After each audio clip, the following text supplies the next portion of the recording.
Welcome to The Explainer. So, something weird has been happening with the US dollar. It's been falling, but at the same time, the president said it was, quote, doing great. Now, that's a contradiction that really got Wall Street buzzing about this thing called the debasement trade. So, let's figure out what's really going on here.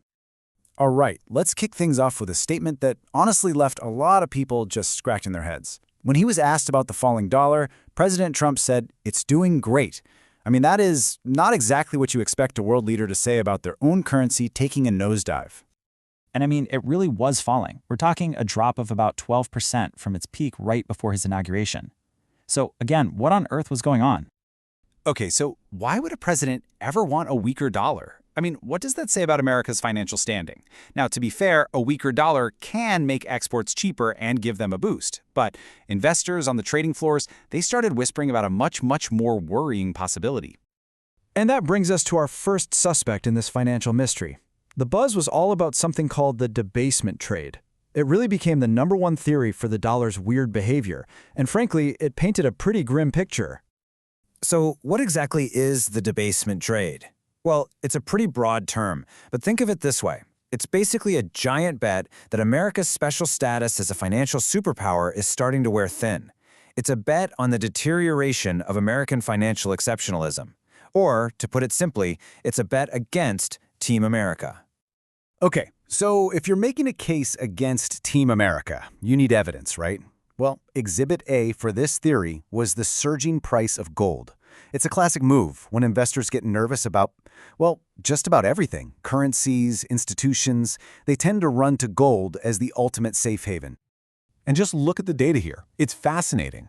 On days the stock market, the S&P 500, fell hard, gold jumped by about 0.6%. Okay, no big surprise there, right? That's what you'd expect. But here's the really weird part. Even on days the market rose significantly, gold still went up. It was like investors wanted to own gold no matter what was happening. But just when you think you've got it figured out, here comes the plot twist. Because if investors were really, truly betting on America's downfall, other parts of the market were singing a completely different tune. And this, right here, is the central mystery we're trying to solve. You've got the dollar down 12%. That's the argument for weakness. But then, on the other side, you have the S&P 500 stock market up 15%, hitting all-time highs. And U.S. government bonds? Still super popular, with low yields. People weren't dumping American assets. They were actually buying them up like crazy. How does that make any sense? So this major contradiction tells us the whole debasement theory probably isn't the full story. Let's dig into another hypothesis, one that might just solve this whole mystery for us. First off, let's get a little perspective here. Even after that 12% drop we talked about, the dollar was still trading 13% above its 30-year average. So it wasn't really weak, It was just coming down from being incredibly, unusually strong.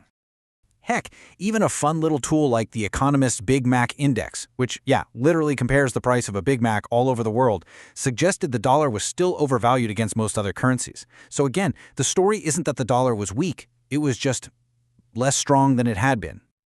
So it seems the real culprit here isn't some big loss of faith in America. No, it's a financial tool, a derivative, called a foreign exchange swap. Now that might sound complicated, but just think of it as an insurance policy against a falling currency.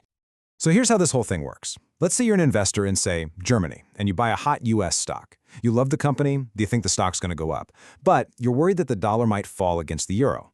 If that happens, it'll eat into your profits when you go to cash out. So what do? You buy a swap, that insurance policy, to lock in today's exchange rate for a future date. But here's the key. The very act of buying that insurance involves selling dollars in the future. And that puts downward pressure on the dollar's value right now. And that brings us to the crucial point. The dollar's weakness might not be a sign that investors are shouting, "Sell America," and dumping all their assets. No way.